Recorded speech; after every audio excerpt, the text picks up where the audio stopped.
do that. So let's bring up our friend over here. So I made this little acronym so that people can understand. This is the order flow method, or the order flow system. Now, there we go. So observe, right? We've got our key level. We've observe what the market's doing.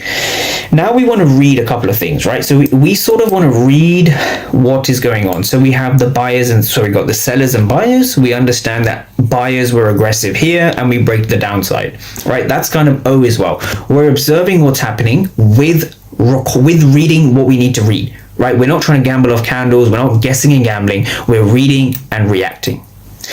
Now, once you've done that, you then want to start decoding. So reading and decoding kind of go together, because you want to decode what the market's telling you to do, right? The market's telling you, yes, I want to break to the downside, but we have this massive absorption of buyers, right? Aggressive buyers, because we see the blue delta here.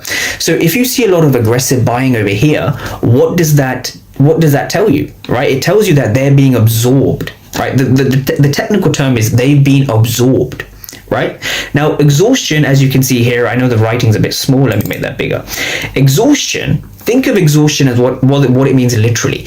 Tired, no energy left, defeated, tried and failed physically, right? That's what the word exhaustion means. Imagine you're exhausted, you've tried, and you haven't been successful at breaking that wall or that ceiling.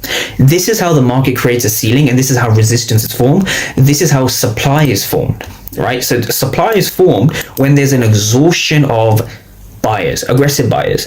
And more importantly, we have zero prints. So I've mentioned here the zero prints and the trapped flow. So trapped and absorption kind of mean the same thing. Buyers are trapped. What do I mean by zero prints?